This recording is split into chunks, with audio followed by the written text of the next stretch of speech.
What's good? What's cracking? It's your boy Jalen Wilson. We here with the college football upset.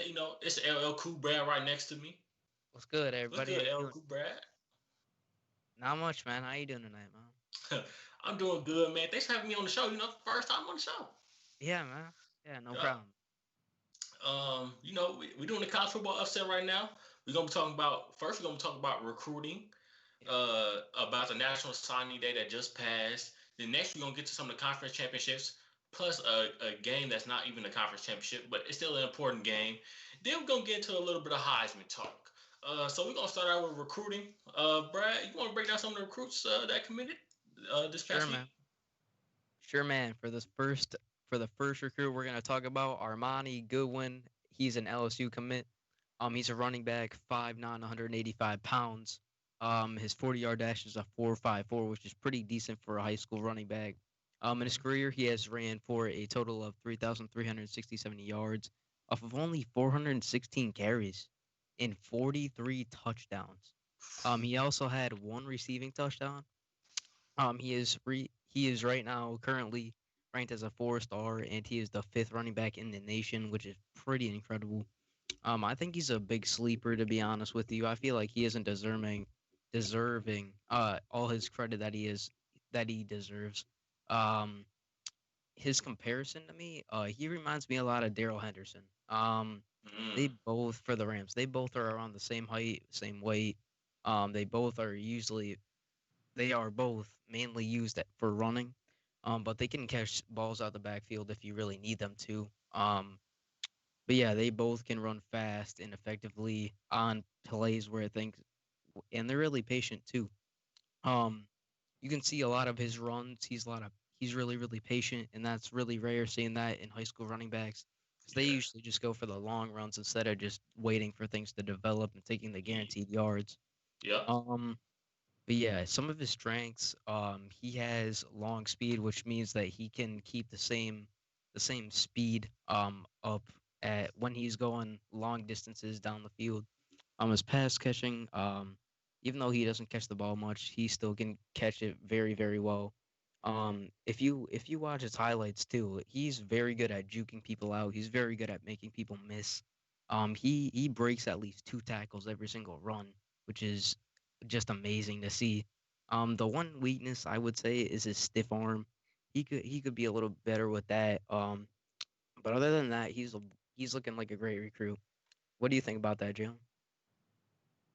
Yeah. Well, I like the fact that you say he's a patient running back. He wait for his blocks to develop.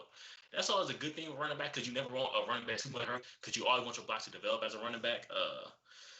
But I also heard this past week that Alabama flipped two commits. Is that a big deal?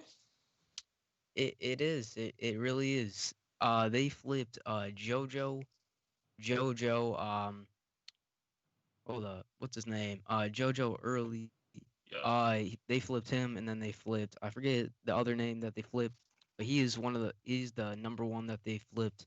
Um, the next guy we're gonna talk about though is Jake Garcia. He's a Miami commit. He was projected early in his recruitment to go to USC, but he just switched all his recruiting, and now he is a Miami commit. I really like that he went there. He fits their style of play very well. He's a pro style quarterback. He's 6'3", 195. 40-yard dash is 4.99, which is pretty. He's more of a pocket passer, so that's more expected. His shuttle is a 4.84, and his vert is a 27.5 inch. In his career, he has thrown 3,957 yards off of 259 pass completions out of 382 and 43 touchdowns. In his career, though, one of the downsides is he has thrown 12 picks, which is not bad, but it could be always better. He is rated a 4-star at the moment. He is ranked 5 overall for pro style quarterbacks in the 21 class in the nation. Hmm. He needs to work on his completion percentage just a little bit. His current That's completion important. percentage, well,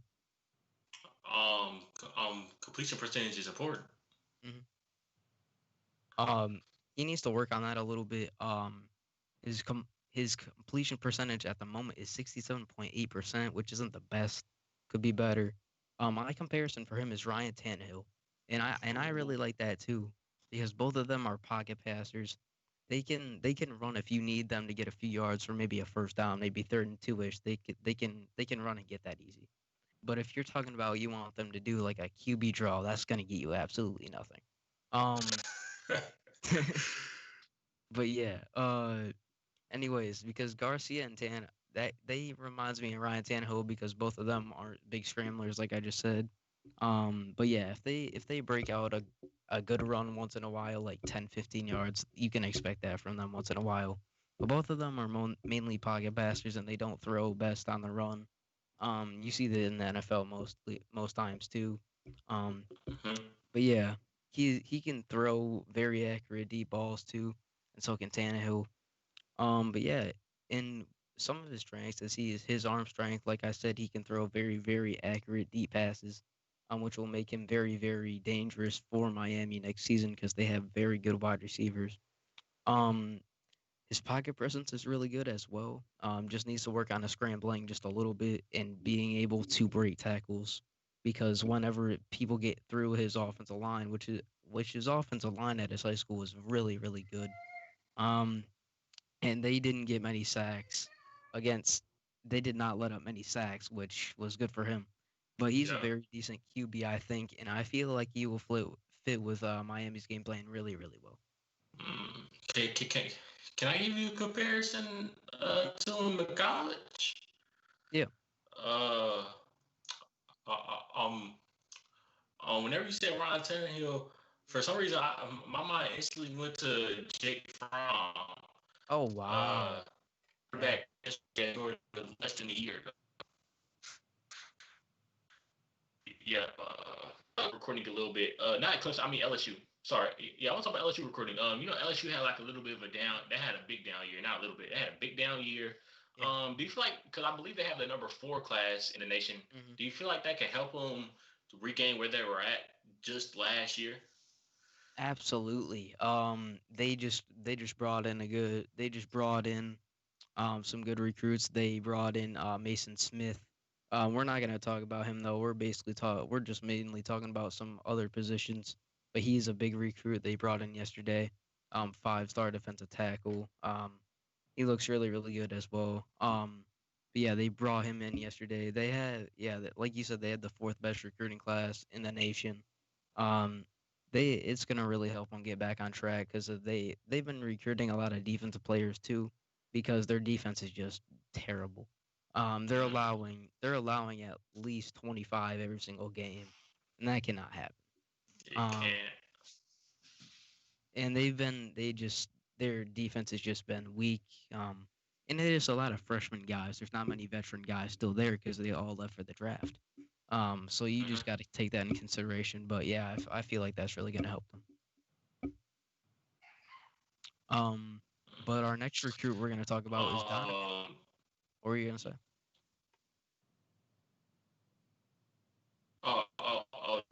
Go ahead. All right.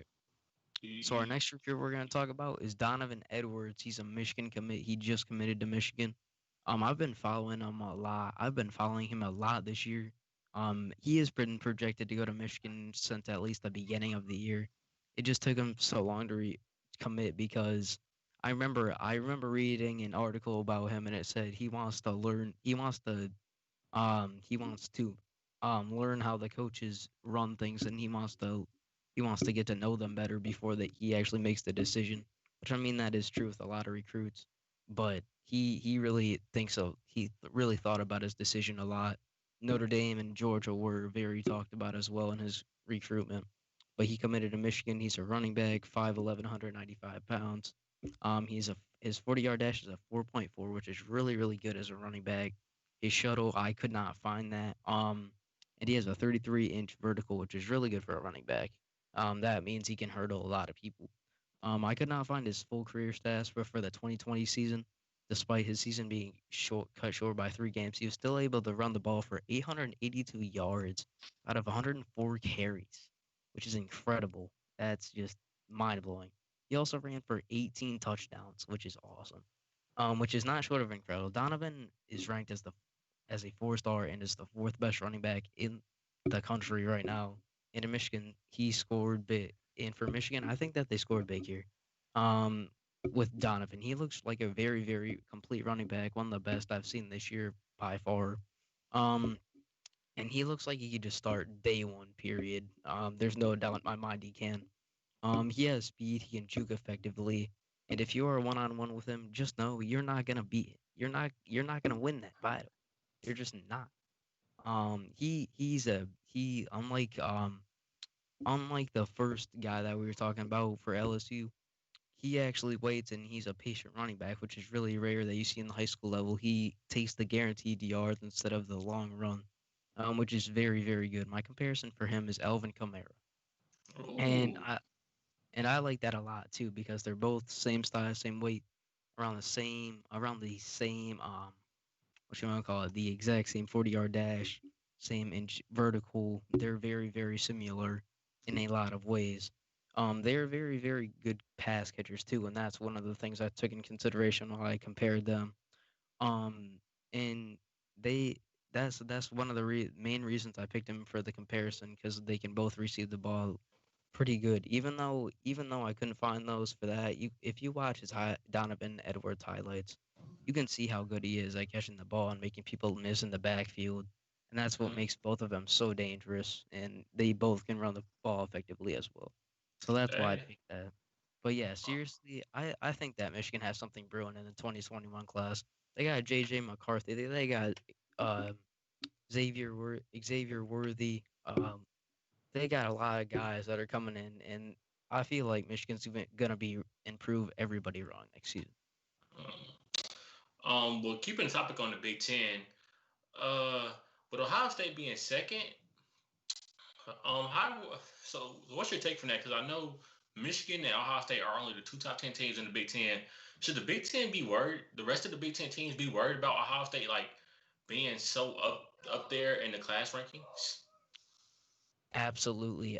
They got a very good quarterback, dual threat quarterback, and they got a very good running back, the best running back in the 2021 class. Um, but they should be scared. I think that they should be scared. Do I think the dual threat quarterback that they got is going to be better than Justin Fields? No, Ooh, hot take. no, just no. I don't think that Ohio State's going to have another QB that's going to be better than Justin Fields in the next 15 years. Hey, dude, well, what you just said, he either age like wine or age like milk. Hmm. You always want the age like wine, though. My last question, my last question I want to get is, uh, three of the top five classes are deep south teams. You have Alabama, Georgia, and LSU. Uh, well, Clemson is there too. I don't know if you want to consider them deep south. If you do, that's 4 out of 5. But does that so what did that tell you? Like, did that tell you like the SEC like dominating because most of the talent comes from deep south teams. Hey, Moon Vibes. I know you're in this call with us right now. That was him, man. He was the one who said this. He said that he predicted. I've been seeing it too. That all the deep south schools are getting most of the recruits, and that's true because the SEC is the most watched. Deep South, it's a religion basically. It's the Uh, most watched conference in the college football. Period. Yeah. And the SEC is it's a very top heavy. You got teams like Alabama, Georgia, LSU, Auburn, Texas A&M. It's very top heavy. It's not like Hmm. bottom, middle. Like it's very good teams at the top compared Yep. to like other uh conferences like the Big Ten and Big 12. Yep. Uh, you want to add something before we go on to the next topic? Oh, we got one more recruit. We got Oh, one more. Or actually, no, we actually got two more. Sorry about that. We got two more. oh, it's all good. Um, a so the next recruit we got is Xavier Sori, and I know Moon Vibes is happy about this one. He's a Georgia commit. He is an outside linebacker, 6'3", 214 pounds. His 40-yard dash is a 4.47. His shuttle is unknown, and he has a 34-inch vertical. His 2020 stats were only 47 total tackles. That was it. Now I feel like this guy is getting too way too hyped up since he's just from IMG Academy. I'm sorry, but I just feel like he is. If you're only recording 47 solo tackles in a season, and that's it, like, I don't know, man. I just don't. I have seen 3 stars record 80 tackles and 5 sacks in a season. I just don't think he's as good as people think, and I don't think he's gonna live up to the hype in college. Um, I I don't see him really doing much in at Georgia, and I see him going undrafted. I really don't have a comparison for him because he hasn't really produced much um in high school, so it's just hard to make a comparison for him right now. I think he's one of the worst 5 stars I've seen in a while. No offense. I'm not trying to be mean or anything. I'm just saying.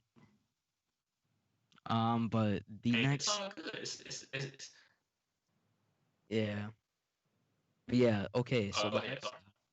well, what were you gonna say, Joe? Oh, I ain't saying anything. I said go ahead. All right, Oh, I'm just all right. So the next guy that we got is JoJo Early. He's an Alabama commit. He's a wide receiver. He's 5'9", 170. 40-yard dash is a 4.39. And his shuttle is a 4.28. And he has a 37-inch vertical at 5'9". He is It's very impressive considering his height. His career stats are 149 receptions for 2,691 yards and 31 touchdowns. Note this for a second. Remember those stats for a second. Also, he has carried the ball 97 times for 827 rushing yards and 15 touchdowns. I really think this guy. I really think this guy is a really good player. I really like him. But why this guy is, he can play running back or wide receiver. And he recently just started being a wide receiver. His junior year, he started being a wide receiver. So all those stats you saw for wide receiver were in 2 seasons, which is incredible. And then those rushing stats were in 2 seasons, which isn't bad. Um, but I really like this guy. But he switched. He flipped from from LSU. He was one of the guys that LSU lost over this the on Wednesday, so that wasn't good for them. But this guy is going to be an incredible guy. My comparison for him is Tyreek Hill. Tyreek Hill. oh Tyreek Hill. Because both of them were running backs at one point. You guys might not know it, but Tyreek Hill at Garden City, before transferring to Oklahoma, he was a running back. Not many people know that, but he played running back for some of his time one season, and he did pretty good with it as well.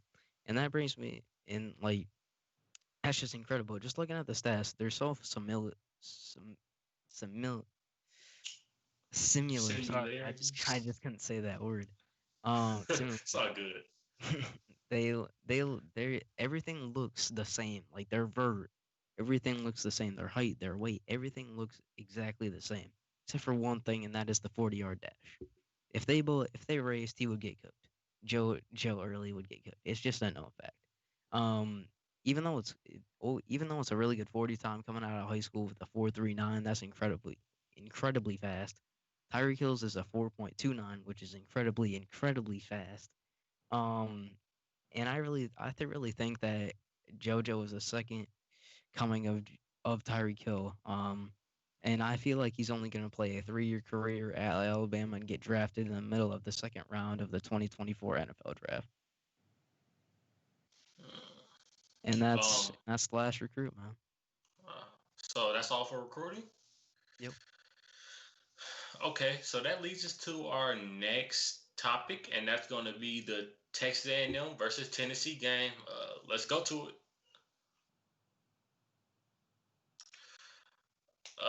So for this game, this Texas A&M Tennessee game, this is an important game. I say this is an important game just because if Texas A&M wins it and other teams lose, Texas A&M could make it to the playoffs. And if if Texas A&M loses this, they're out the playoffs, and it's gonna be it's gonna be, and things are gonna fall in place how other teams said it. Other teams were like, oh, they aren't as good of a team, they aren't top five. Uh, this is a very important game for Tennessee. I mean Texas Well, hold A&M. up, Sorry. Jalen. Hold up, real quick. You said that Texas A&M chances of playoffs are going to be ruined, But did you Yeah, if see they what just lose. happened? Did you just see what the committee did with Florida? They only moved them down one spot after getting upset by the LSU, an unranked LSU team. Like what are your thoughts about that? My thoughts about that is I don't like it because LSU was at a third string quarterback. They were down, I believe, 20 or 30 players at that point. It was a bad loss. I thought they should have bumped them down to at least 9. But I Yeah. think they only kept them in just because if somebody lose, say if Florida beats Alabama and then Clemson loses, then they could put Florida in that 4th spot. And I don't like it at all because all it is for the money. Nobody wants to see Cincinnati or Iowa State go into the playoffs. Yeah. Period. Nobody does. It's just because of the money. It's just proven. SEC teams get special treatment for anything, pretty much. I mean, like I bet you if LSU went maybe 9-3, they would still make the playoff. Well, not make the playoffs, but they would make a New Year's Six bowl or something. Mhm. That happens. So with this Texas A&M Tennessee game, it's important. So what's like a key matchup you're looking for in this game? Key matchup is Tennessee's defense trying to stop Texas A&M's run game. They have a very very effective run game, and that's what they use. Isaiah Spiller is Texas A&M's running back, and they have done really good this season with him. He has ran 897 yards, and out of 151 rushing attempts. Hmm. So that's one of the key matchups I'm looking for, and how Tennessee can lock him down potentially in this game. Uh, um. So do you think this would be like a competitive game? I know Tennessee has had some bad games early in the season. Do you think it would be competitive? I do from I honestly do. I feel like this is gonna be a closer game than a lot of people expect. The over under is 51 points. I do say it's gonna be a higher scoring game. It's gonna be closer though than people think. I have Texas A&M with a short victory with a last second touchdown from Isaiah Spiller. He's just locked up all game, and Isaiah Spiller just breaks one out for a game-winning touchdown. And I got Texas A&M winning 38-31. Mm. Yeah. I think this may be a competitive game because I don't think Texas A&M is that good of a team. They're not a top 5 team if you ask me. I think they're going to struggle. So don't be surprised if Tennessee pulls out the win. I just think Texas A&M is going to win just because their talent is so much better. Uh, And I some don't of really have no score prediction. Yeah, and some of my keys for this game for Tennessee is they had to stop Isaiah Spiller in the run game though. That's one of the main ones. And Tennessee also needs to get their offense going early because once Texas A&M's defense gets into a rhythm of stopping offenses, it's very hard to get yards against them and move the ball. Texas A&M has forced a lot of three and outs this season. It is just once they get stops, like you just cannot get past that defense. So Yeah.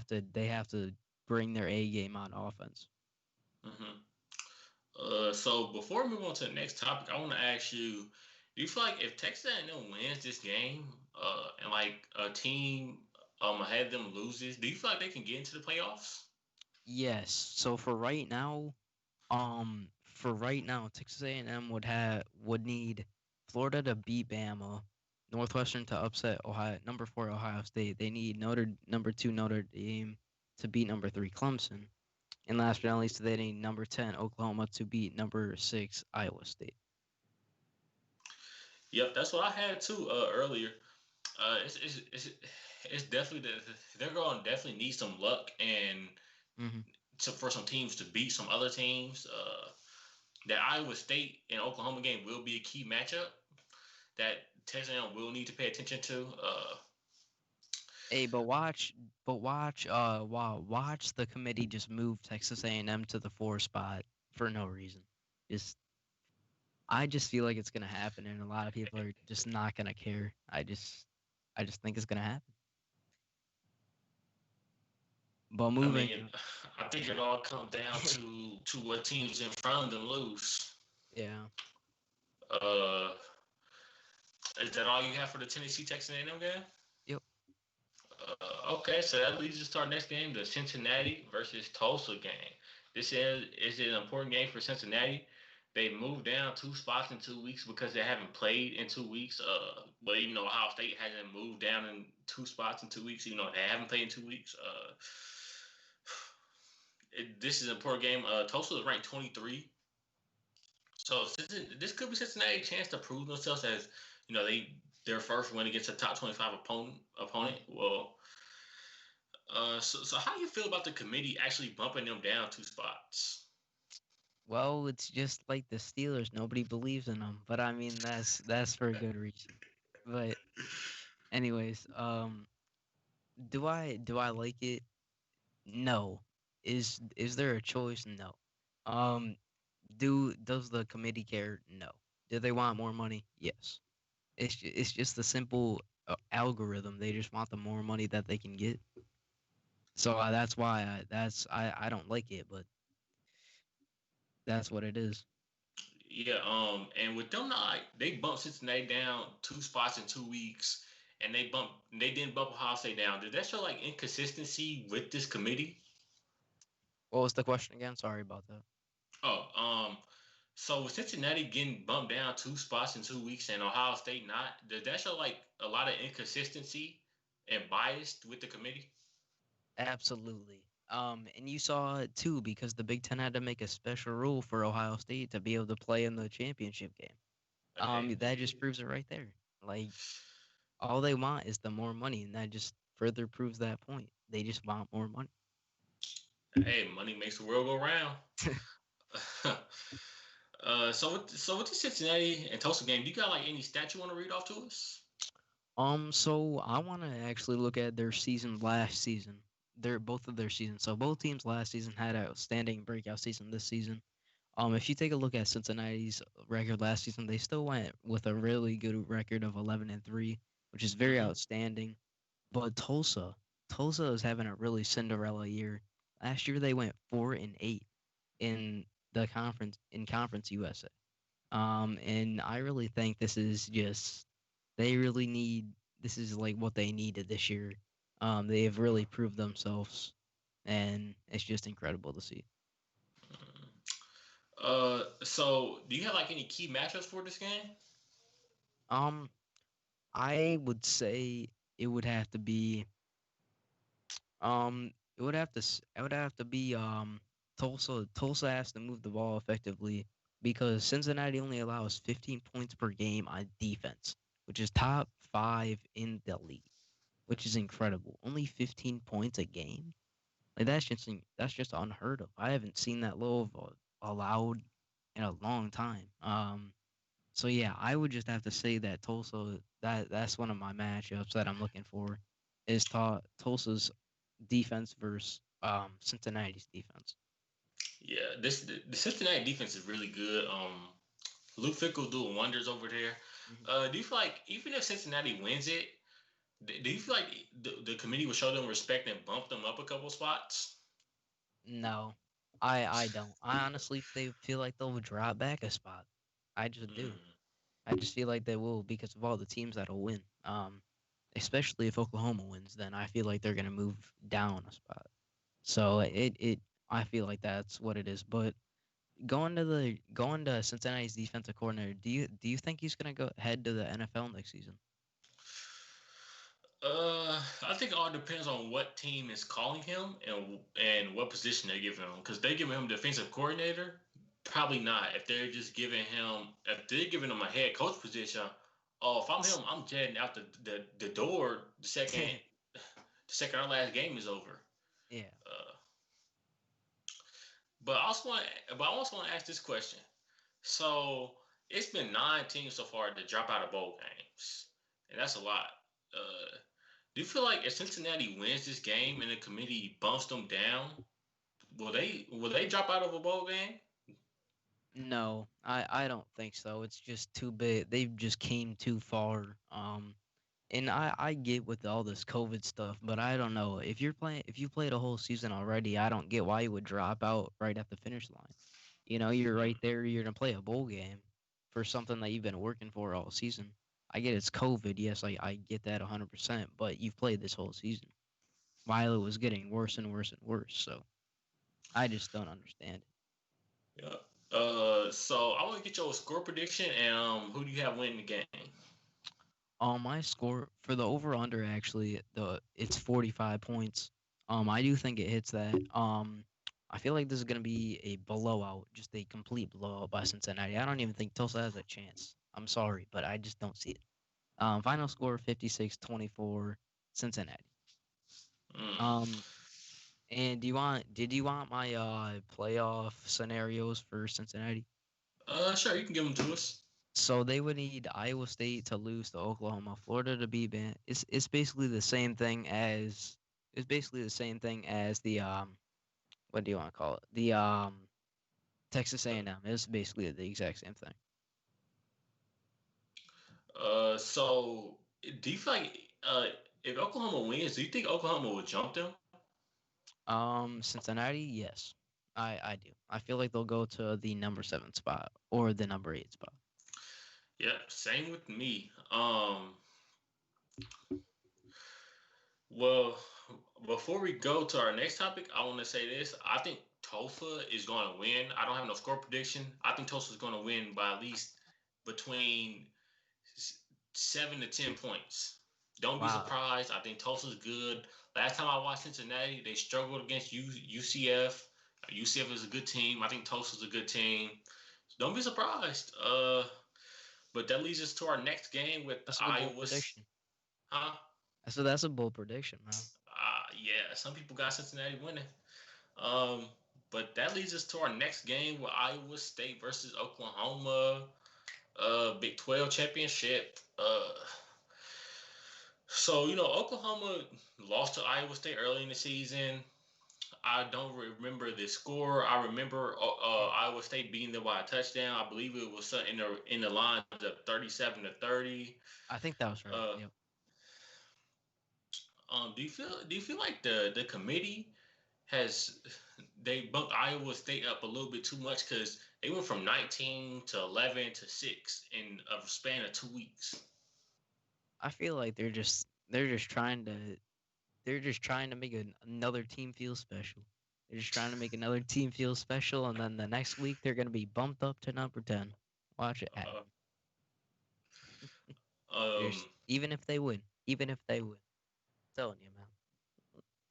so after this game, so after Iowa State beat Oklahoma, Oklahoma won a tear. Oklahoma has been on a winning streak ever since. They haven't lost. Do you feel like that's a good thing going against this Iowa State team? That they have been on a winning streak. Do you feel like it gives them confidence? Yes, but I feel like they should have done better against Baylor. They only won by 13. Yes, I know that's two scores, but I feel like they should have still been better in that game. In Baylor, I think they've won maybe one game this season. Um, I just don't think they're ready for Iowa State, to be honest. Do you have any like key matchups for this game? It would have to be Iowa State versus Oklahoma's defense because Iowa State's bread and butter is running the ball. Mm-hmm. With Brees Hall, who has rushed for 1,357 yards this year off of 222 rushing attempts at 17 touchdowns. But Oklahoma's defense absolutely just specializes in stopping the run. They only allow 88.1 yards rushing per game, which is incredible. Um, that's just really incredible for a college football team to only allow 88 rushing yards a game. Like that's just incredible. Yeah, when I watch Oklahoma, I'm like, this defense is a lot better than the past 3 years prior to this year. Yep. Like this defense is clearly improved. Shout out to Lincoln Riley and the defense coordinator for improving this defense. It was much needed. Mhm. So with Iowa State, do you feel like if Iowa State wins this and like say Florida loses and Clemson loses, do you feel like they can jump Texas A&M and get into the playoffs? No, because they're just another special team. so I'm so just so gonna they, stick they- with it. so I think the committee is just putting them there just to put them there. Yep. They're just trying to make the fans all excited, and then it's just gonna go away. They might actually do that. Hey, it's You the got to same with score. US. It's the same with USC. See, they're number 13, and what's the score right now? If you still have that Um, I game up, like I don't have that game up still. Last time I checked, it was 31-17. 8 minutes exactly. left. They were struggling. Uh, See, it's just that's all it is, man. It's just feeling, just making the fans all routed up, and then next week it's gone. You know. hey, it wouldn't be the first time. Do you have do you have like a score prediction for this game? I do. I feel like it's gonna be a low scoring game. The actual over under is 58 points. I don't see it coming anywhere near that. I feel like the final score is 21-16 Iowa State. I think it's just a lower scoring game because Mm. Oklahoma's going to be taking away their bread and butter, which is running the ball with Brees Hall.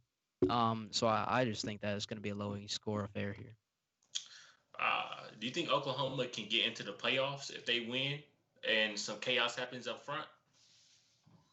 Mm, you would have to do the research about how much money they make per game. That's the real key right there. Saying it's all about the money, huh? Yeah, man. I'm gonna stick with it. Hey, I don't blame you for saying that. Uh, I think Oklahoma's going to win this. I think Oklahoma's on a hot streak right now. I think their offense is clicking, defense is clicking. I think it's going to be maybe a two-score game, so Oh somewhere in the yeah. lines between 42 to 28. So I won't. So don't be surprised if you see it be in a shootout a little bit because it is the Big 12. I Uh, had something else to add. I oh, could go see ahead.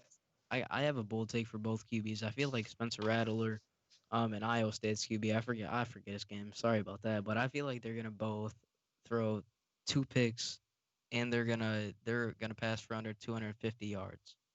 Mm. I don't know about Spencer Rattler just because I think Oklahoma offense is too good for him to pass less than 250 yards. Oklahoma does like to run the ball sometimes, though. They do like to run the ball a lot sometimes. So Mhm. it's possible. It's possible. I got Uh, coyotes. I got coyotes barking outside right now, man. that all you got for this game? Yep, yep. Okay, so that's gonna lead us to our next game with the Big Ten championship. Northwestern at Ohio State or versus Ohio State because it's not really in Columbus. Uh, Northwestern, they're ranked 14th. Yep. They're not that good of a team, if you ask me. Their defense is great. Offense sucks. Yeah. Ohio State, number 4 team in the nation, hasn't played in 2 weeks. Do you feel like that could affect them? They're going to be rusty. Somewhat yes, and somewhat no. I feel like that Ohio State has just been taking days off and they haven't been fully preparing for this game. I feel like that they're just too cocky sometimes and that they get ahead of themselves. I'm not just saying that because I hate Ohio State. I've just seen it in action before. Hey, I just feel like they're not going to be prepared and they're not going to be like fully prepared just like Mahomes wasn't against the Miami Dolphins just like last week. I know that's an NFL game, but that's just like sort of like the same thing. yeah, it happens a lot. I remember Nick Saban making a speech one day against a. It was back in 2000. I want to say 15. Hmm. When they still had Derrick Henry and everything. Because I was watching like a little documentary type thing on YouTube the other day, and he Yeah, was like, "No matter what, we're gonna treat a team like they have a good D1 quarterback, a good D1 defense, a good D1 offense, and a good D1 coach." and that's a So great coach right there. he's basically saying, don't sleep on this team just because they're not us. Hmm. So I think that's important. It is important what you said. 'Cause I do think lots of teams tend to sleep. I do think that happens to Ohio State a lot. Like I believe it was JT Barrett's last year where they slept on Iowa. Iowa Yep. smacked them one game, and it was the Dwayne Haskins years too, where they lost to Purdue, and I feel like they just slept on Purdue. So Hmm. it happens a lot with Ohio State. It just happens a lot. Yeah. With this Northwestern team, do you have like something to look out for? Um, Not really. I feel like they're a little bit overrated in my opinion. They play mainly closer games in the season. I just feel like they're a bit overrated. Um, Go ahead. Nah. I was done. Oh, well, if that's the case, I would have to agree. I would have to agree with you. I feel like their offense struggles. Um, if their defense is not turning the ball over, the defense is still good. But when they beat Wisconsin, they got five turnovers. They forced five turnovers that game. It was Yeah, such an important game because their offense couldn't score. The offense is going to need to score this game. yeah.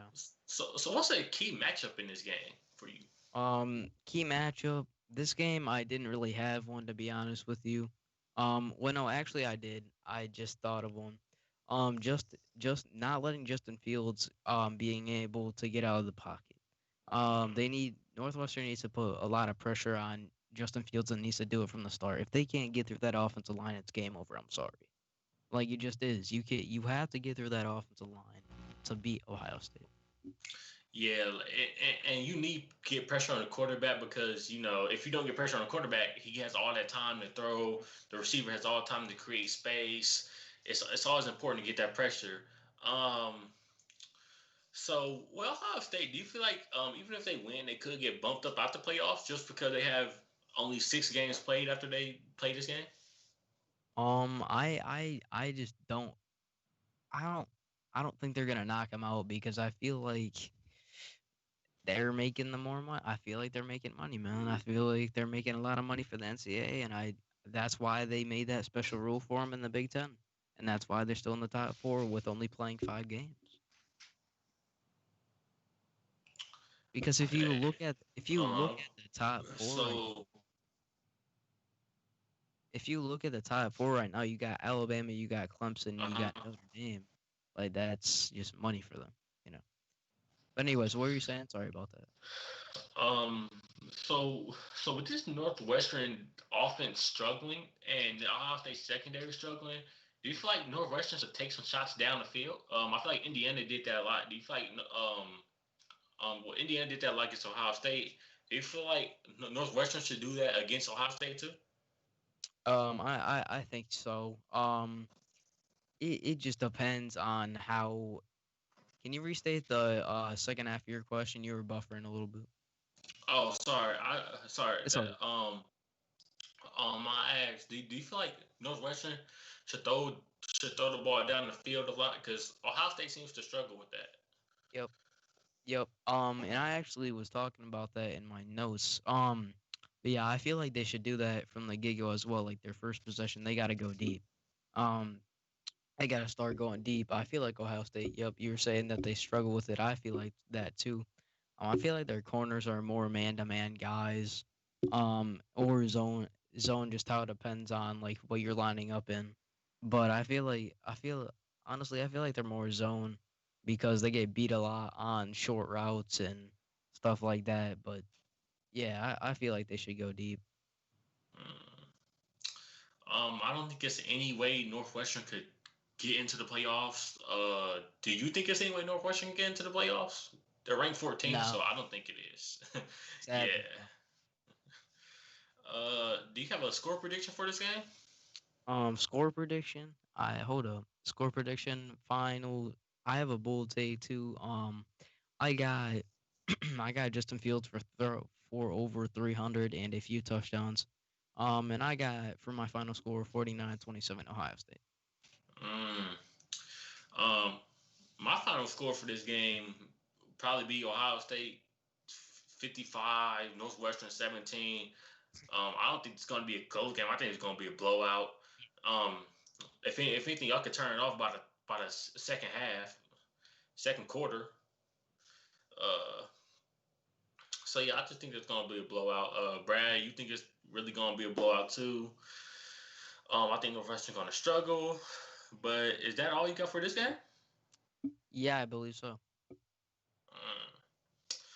That's going to lead us to our next game with Florida versus Alabama. This is a good game. It's supposed to be a good game. You have Florida dropping down one spot after losing to LSU last week. They dropped down to 6 to 7. Alabama stayed at one after a win against Arkansas. Do you feel like the committee should have bumped LSU down a little bit more? Um Florida, yeah, I feel like they should have bumped Florida down a little bit more. Absolutely. It's just stupid why they didn't. I feel like it's just more for the crowds and the fans really. And just trying to get them hyped up to and possibly like just keeping the hope alive so then they keep watching the games because a lot of what tends to happen is a lot of SEC teams a lot of SEC team what you want to call it fans after they start losing a lot they just stop watching. Like that's what some of it. Like my friends, they're SEC fans.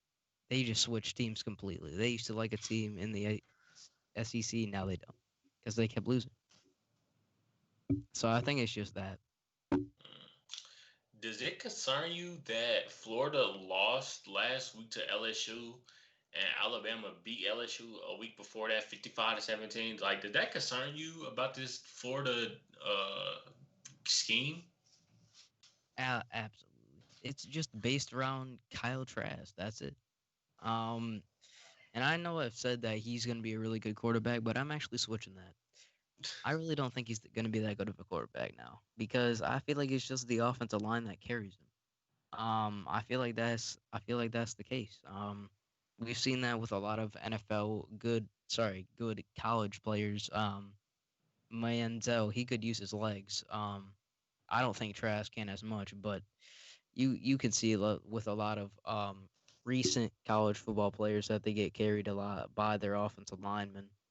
Yes, they are good in college, but it is definitely harder in the NFL.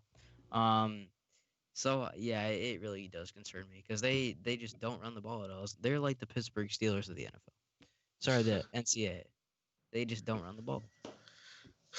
do, They have do no you run. do you have like any interesting stats for this game? Interesting stats. One interesting stat would be that the over under for this game is 74.5 points, Mm, which is like the highest I've seen this season. Like that's just super high. yeah. Um, what were you gonna say? Oh well, this is two high scoring offenses, so it makes Yeah. sense. Yeah, and I was just about to say they both average about 40 a game too, over 40 a game too. So which that is pretty dang good. And Alabama's rush defense has sacked QBs 52 times this season, which is just incredible. It's one of the best defense I've seen in college football in a long while. Um, Alabama only gives up 113 rushing yards a game, but luckily that's their best defensive thing. Their best defensive, what their defense mostly stops the most, and that's good for Florida because their offense is based around Kyle Trask, basically. Um, Florida's running back, he doesn't have over 600 yards this year, so that just proves that right there. My keys for this game for Florida somehow winning this is lock down Devontae Smith. This guy is on the verge of possibly being the first wide receiver ever to win a Heisman. We'll talk about that in our next segment. But that's just, you got to lock him up. He can cook anybody in the college football world right now. He could probably cook some NFL cornerbacks as well. He could probably cook I know I got to put respect on some of their names, but he could probably cook like Joe Hayden. Honestly, I'm not even gonna joke. He Um, he he probably can cook Tre'Davious White. yeah, Um, do you feel like that Florida will use what Arkansas did? Because Arkansas they doubled him basically the whole game. He only had 22 receiving yards. Do you feel like they would try to do that to try to stop? yeah, I do believe that too. They're gonna have to go to Kyle Pitts a lot too. I think. Kyle Pitts. I believe he's coming back this week. Is he coming back, Jalen? Do you know or not? Yeah, he said he's playing. Okay, yeah, because last week they missed him a lot. If Kyle Pitts was playing last week, I don't think that LSU would have won. But anyways, but yeah, I feel like they're gonna lock him up pretty easily, and that he's just gonna go to his other reliable tight end, Kyle Pitts. Mm. Uh, so with Alabama, do you feel like this will be like their first like true test to their defense? Because I know early in the season they got torched by Ole Miss a little bit. Ole Miss scored 48 on them, but they still won the game. Do you feel like this will be like a good test for the defense heading into the playoffs? I don't. Do I think that Florida's gonna win this game? No. Do I think it's gonna be somewhat of a challenge in the first half? Yes. Second half, no. I feel like whenever Alabama plays a team, they always the first half is a bit slow, but after the first half is over and the second half just starts, it's just ball game every single time. Like they know exactly what they're gonna do, what plays they're gonna run. They just stop it all. Hmm. And yeah, I feel like that's what's gonna be the case this time too. And I could see Kyle Trask throwing like 3 picks because of the Oof. pass rush. Christian Barmore, I had him in my mock draft for our weekly preview a few weeks back. He can get to any quarterback and through any offensive line. He could go through it in practice. He can probably get to the quarterback easily. Mac Jones pretty easily too. So I would not be surprised if Kyle Trask throws at least 3 picks and gets sacked a few times too. I wouldn't be. And them 3 picks would cut him out the Heisman race. Uh, yeah. Do you so with this game? Do you feel like if Florida wins and like say Clemson loses, do you feel like they can be number 4 in the playoffs? Um, if Florida wins, Yes. um, yes, because it's the SEC. I feel like Florida could actually. I don't know. I just feel like Florida, even though they would get carried, still getting into the playoffs again. I feel like they could actually do something and get to the national title for some reason. I just feel like Hmm. they could. I just feel like without Kyle Pitts, it's kind of like this. So like Clemson, even though they didn't have Trevor Lawrence, they still lost the game. I feel even though their backup was super good, I feel like he Trevor Lawrence is just a true leader, like a very very good leader, and you don't find that like the leadership that they both have in in many players in the college football. I feel like Kyle Pitts and him are very very similar of how they approach things and how they make decisions. So Do you have like a little score prediction for this game? um, I got a final score 50-35 Alabama. Ooh, that's a high scoring game. I don't really have a score prediction. I just think Alabama's going to win it by 2 touchdowns. I think Alabama will try to have Devontae Smith open, and I think, like Brad said, he will be locked up this game. I think I think his name is John Mechie. His last name is Mechie for sure. Hmm. He will have a big day. I do think Alabama will win. But is that all you got to say for this segment for Yeah. this game? Yep. That's all.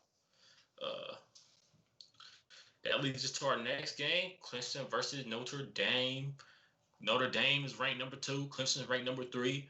Probably, actually, this is the most important game of this weekend. This could decide whether Clemson is getting to the playoffs or not. Do you feel like if Clemson even loses this game, that they could still make it to the playoffs? Part of me is saying yes, but I'm gonna say no. Because they've lost one game already, and I just don't see it. Um, I just don't see that Clemson stays in the playoffs after being beat by Notre Dame 2 times. But I think it depends too on how many points they beat them by. If it's maybe a field goal, they have maybe a 40% chance for me. But if they get blown out by maybe 10, 13 points, they have zero chance for me. Do you feel like Notre Dame, like, cause I know people saying, oh, well, Clemson was playing with their backup Mhm. quarterback the first time that they beat Notre Dame. I mean, sorry, the first time Notre Dame beat Clemson. Do you feel like if say if Notre Dame gets blown out, do you feel like that can take them out the playoffs? Absolutely. I feel like a loss for either team is going to take them out. So, yeah, I would say either team if they get blown out. Ooh. What's the key matchup in this game? It's a good game. What's the key matchup? Key matchup, quarterback versus quarterback, Ian Book versus Trevor Lawrence. I feel whoever performs better is going to win this game. Hmm. I just feel like that's going to be the case. Both of them go to the passing game more than the running game. You can see in the stats, but Notre Dame does run for 235 for rushing. So I think it's just going to come back down to the offensive lines too, and how well they can block for the running backs. Travis, and I, I just hope that he does. He still gets drafted pretty good. I feel like he still could get drafted towards the end of the first round or the second round. But yeah, I just feel like he's had been having a down year. But Williams, Notre Dame, he has had 180 carries for 1,011 yards and 12 touchdowns, which is pretty good, which is pretty decent off of just 180 carries. So So do you feel like do you feel like Clemson will use their loss early in season to Notre Dame to fuel them in this game?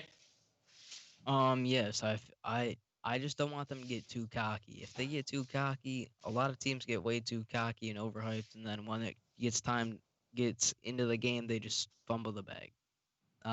If I just don't want them to get too cocky. Ian Book was on actually. I was streaming college football, and he was on a call with like the announcers or something, just talking about their win like last week or something. Over I forget who it was, but they're just talking about that and the upcoming matchup against Clemson. He was giving a lot of respect to them, so I don't think they're gonna come in too cocky, and I feel like they're not gonna ride that. Well, I feel like they're gonna build the momentum off of that, but they're still gonna be really good. Really good. They're gonna have really good sportsmanship in this one. Mm. This is a very important game. Do you feel like last game, even though DJ played good, do you feel like it was? Do you feel like that they stumbled even though DJ played good because Trevor Lawrence wasn't out there? I don't think Talking it'll about make Clemson, by the way. yeah. I don't think it'll make too big of a difference, to be honest. They're both really good QBs. Trevor Lawrence is better by far, though. I don't really think it makes too big of a difference because I feel he still threw for like what 430 that game, right? Yeah, Yeah, 439. 430. Yeah, zero picks, right? Zero? Yes. Exactly. So I don't think it made a difference. If you're throwing for that many yards in a game, I feel like Trevor Lawrence would have done the same. Maybe just been a little bit more wise and better for completion percentage, but do I think it would have changed anything? No. Um, do you feel, so? What do you think Clemson needs to do to beat Notre Dame? It starts by locking down Ian Book. He can run. He's a dual threat. He can run. Even though he doesn't seem like he can run, he can run. And he's really mobile. He can throw on the run really easily. If you leave a guy open downfield, you're just trying to bait somebody. He can squeeze it in there in a tight window and make you pay for it. Um, he's only missed 105 passes this season, which isn't the worst, but it could be a little bit better. But Trevor Lawrence, he's been doing a bit better. But the main thing is they need to stop. They need to stop Williams in the backfield too for Notre Dame in their run game. And they need to lock up another guy. Another thing they need to rock. They need to lock up Jared McKinley, for Notre Dame. He only has 37 reception. Off those, he has sorry, not 6,000. He has 660 yards and 3 touchdowns this season, which is pretty good. They need to lock him up though too. So what does Notre Dame need to do to beat Clemson a second time? They just need to stick to what they did last time. They just need to stick to what they did last time. They locked up Travis Etienne. Travis Etienne he had less than 50 rushing yards that game. I remember that. He had 28 yards. Yeah, that was probably his career low, even in high school. Like, um, and they need they need just to lock up Rogers, Clemson's leading wide receiver and star wide receiver. He has 61 total receptions for 845 yards and 6 touchdowns. He's a really deep threat though. He doesn't really come up for short passes. So if they just play a zone, they should be fine, I think.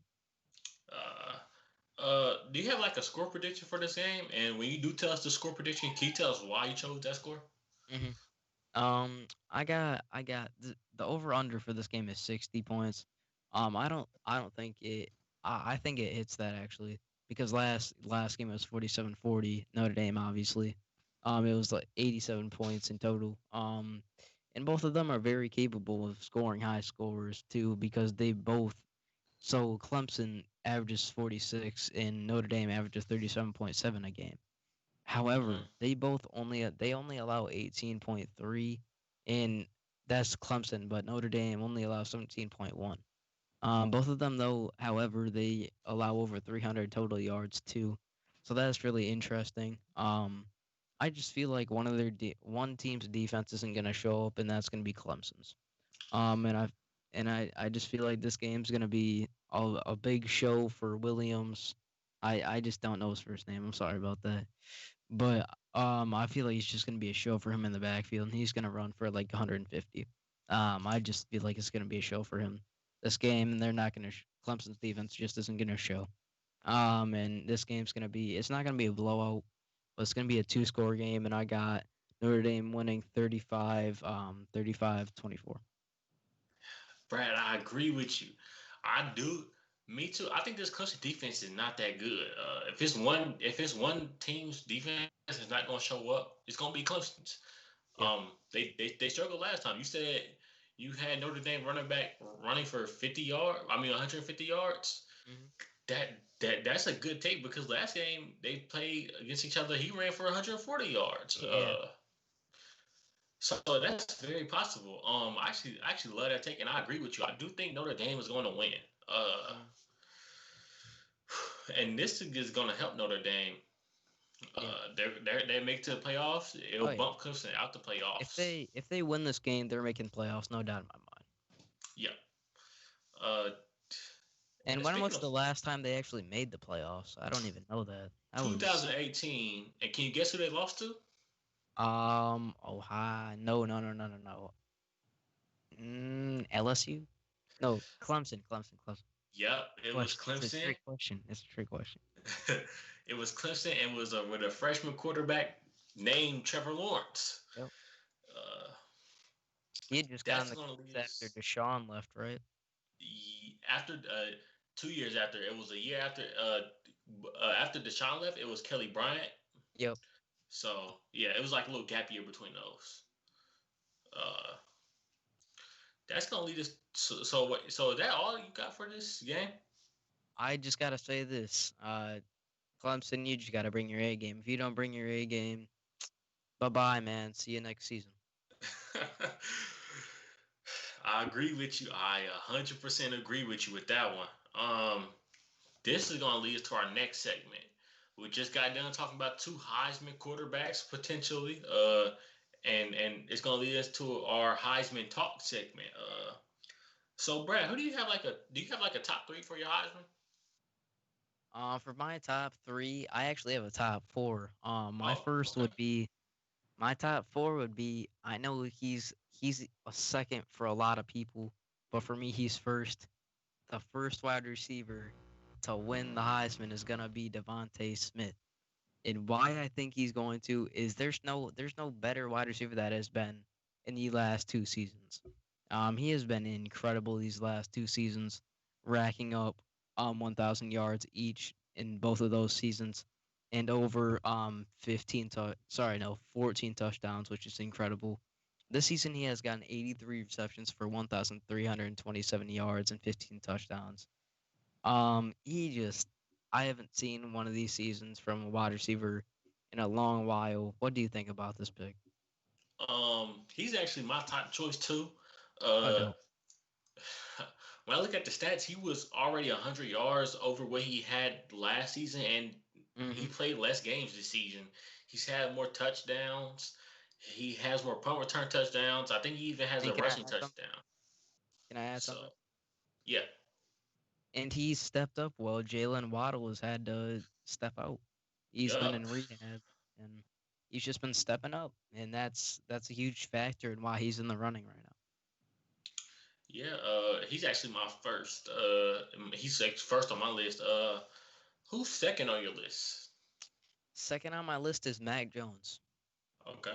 Mac Jones, very, very impressive season he's pulled together.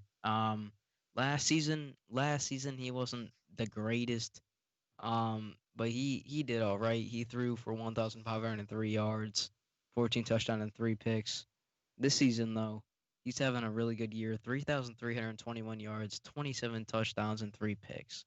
That's really incredible. 3,321 yards is fourth in the NCAA at the moment. I believe the UCF quarterback, I forget his name, is the most at the moment.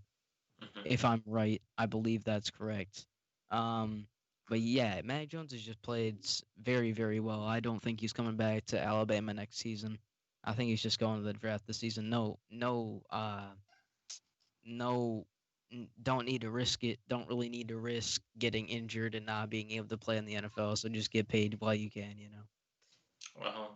Can I ask you a question? Yeah.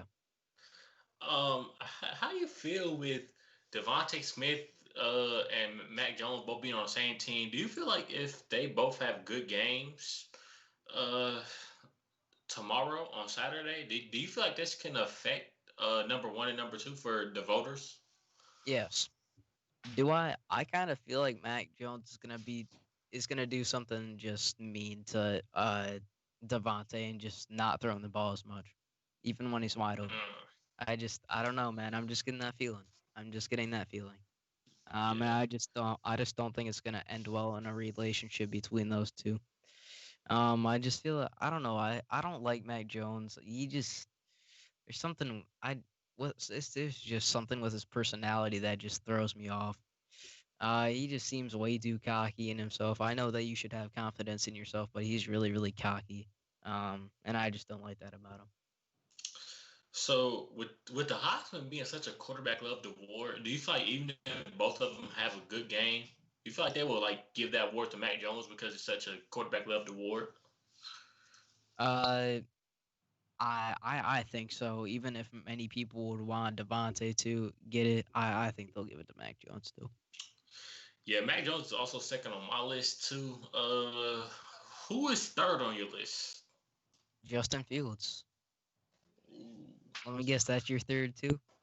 No, Trevor Lawrence was actually my third, but tell Wow. me why Okay. Justin Fields is your third. Even though I hate Ohio State, and I've said that a million times, um, I I sort of why I don't have him winning Heisman. He would be winning Heisman if he played a full season, but he's only played 5 games. Going to play 6 games total. Well, not 6 games because he's going to be going to the playoff if they win this game. But anyways, he's passed for 1,470 yards and 15 touchdowns, only 3 picks in 5 games, which is pretty good for 5 games in my opinion. Um, and this is obviously this it's not his fault that the season wasn't the longest. He's only missed 30 passes this season. 30, which is incredible. And that just shows how that just go back to my point. That just goes back to my point how good Ohio State's offensive line is. And he's in QB rating, he is second in the league in college football right now, and I think that they're just gonna. That's why he's third in my list. I don't think he's gonna get it, but he's gonna be an honorable mention in my five, in my four. I mean, Uh, yeah, the reason I don't have him in my top three, I'll have him in my top five because he hasn't played enough games, and that one game Mhm. he did play against Indiana, he struggled. Yeah. So he's not in my top four. Trevor Lawrence is Hey, in my. did they Huh? play Iowa? Did they play No, Iowa this season? Dude, I swear if they would have played Iowa, that would have been a good game, honestly. that Like, that would have, and it would have been a good game to help in a Heisman case. mhm. Who's your fourth person on your list? Zach Wilson. What? Zach Wilson. Hold on, can I ask you this question? Okay. Why is Trevor Lawrence not on your list? For, He's my fifth okay. So why is Zach Wilson ahead of him? because he's played more games this season. Trevor Lawrence has been out what 4 games this season, right? Am I I want to say correct? five. Then four. It's either 4 or 5. Um, and I feel like people are underrating Zach Wilson a lot. And he's from a really unknown place, Draper, Utah. Utah is not really known for football, to be honest, that much, except for Utah is like Utah State and Utah UDs. They're not really other parts of Utah are, there's just nothing out there really. I'm not trying to be mean or anything, but there's just not much like there, like just like Nebraska, right? So you Yeah. got Lincoln, Nebraska, then cornfields, just like Shepherd, Michigan. I don't care. You guys can pull up Shepherd, Michigan, cornfields, Mount Pleasant, out of Mount Pleasant, cornfields. That's all it is. Like that's some of what it is. And that's just a really interesting thing. But anyway, sorry about getting off track. But That's some of fine. his 2020 season stats, he threw for 3,267 yards, 30 touchdowns, and 3 picks, which is pretty nice. He's fifth in overall passing yards and tied for second with total touchdowns passing. This year he has completed a career best 73.2% of his passes, which is really incredible. Um, and it just really shows how far he's come. His first season he threw 3 picks like this season. He didn't get as much starting time though. 2019 he actually had a down year though. Well, he had more passing yards, but he had 9 picks that year, which wasn't the best. BYU wasn't the best that year either. This is really a breakout season for BYU, honestly. But yeah, that's why I think that's why he's my fourth. Do you feel like his lack of like playing bigger opponents hurts his Heisman? Yes, and that's one of the reasons that he's not my one of my top like two or somewhat like into like really win it, you know. Because against Coastal Carolina, he struggled. He had a chance to win it, but he was just a yard short. Reminds me of the Tennessee versus Rams Super Bowl. Just a yard short. Um, that's what really reminded me on that play. Do I think it hurt him? Yes, because he threw, I believe, 2 picks that game. Right? I think that he threw 2 picks that game. I believe he did. But yeah, I think it really hurts him. Do I think he's 100% ready for the next level? Yes. I feel like he's gonna need a lot of development to be a good quarterback in the NFL, in my opinion. Um. So I heard you had Trevor Lawrence number 5. Why do you have Trevor Lawrence number 5? Oh, you told me that. Never mind. Yeah. So so why? So do you feel like he should? Do you feel like Heisman voters would have him higher? Uh, maybe a spot. That's all I'm gonna give him. I'm sorry, but that's all I'm gonna give him. He's missed too many games. If he played all 4 or 5 of those games that he missed, he would be number one or number two. Excuse me, he would be in the top two in every committee's list for Heisman. Period. Uh, and and that's an unpopular opinion that you have him at 5 and you have Mhm. Wilson ahead of him. That's a shocking opinion that most people would disagree with. For me, for number 5, I had Justin Fields. Oh, okay. Do you feel like if Trevor Lawrence performs good against Notre Dame, since they're a top 2 team, do you feel like his Heisman candidacy would would like jump up a lot? It depends how good of his stats are. If it's maybe if he passes for somewhat maybe 500 yards that game, 4 touchdowns, he could possibly win it off of that. Do it? Mhm. Do I think he's gonna win it? In my opinion, no. Do I think that if he has a really good game, he could get in the top two and be really considered as the Heisman winner? Yes. Um, so do you have is Ian Book somewhere in there for you? He's probably my sixth. He's probably my sixth. He's most likely my sixth guy. To be honest, he he just I don't know. He hasn't had the most. I don't know. He hasn't had the most passing yards. He only had 1,800, I recall, I believe. And about I think it said 18 touchdowns and 3 picks, which isn't the best stats at all. So that's one of the reasons I don't have him as my in my top five. Yeah, he's played more games than Trevor Lawrence, but I think Trevor Lawrence and him have like the same amount of touchdowns. Yeah. He- he's he's a very limited quarterback. He's number 4 on my list. I feel like if he upsets uh if he helps upsets Clemson, do you feel like that can like jump him up a little? To be honest, no, I don't think so. I don't think it is because you're seeing Zach Wilson right here, 3,267 yards, 30 touchdowns, and 3 picks. If he's my number four, sorry, but yeah, my number four, I don't think he's gonna jump up to be honest. And Trevor Lawrence, he has I think over 20 touchdowns, 2,300 something yards. I just don't see it. I don't think he's gonna get 600 in a game or like I just don't see it. I don't think the stats are gonna be on par. Mm.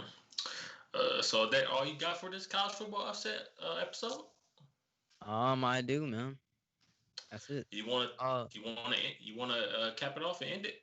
yeah. Before we go, I appreciate. Hey, if you haven't subscribed already, what are you doing, man? You watch this up until this point of the video, and you're just not gonna subscribe, man? Come on, use your manners, bro. Didn't your parents tell you to use manners? Come on now. Like the video, share it with a friend, share it with a close friend or family, man. And comment your picks for the week for this week in college football. Would really love to hear them and your feedback of how we did this episode. But for me and Jalen, the journalist, appreciate everybody who watches this video and that it gets to. And we'll see you guys in the next one. Take it easy, man.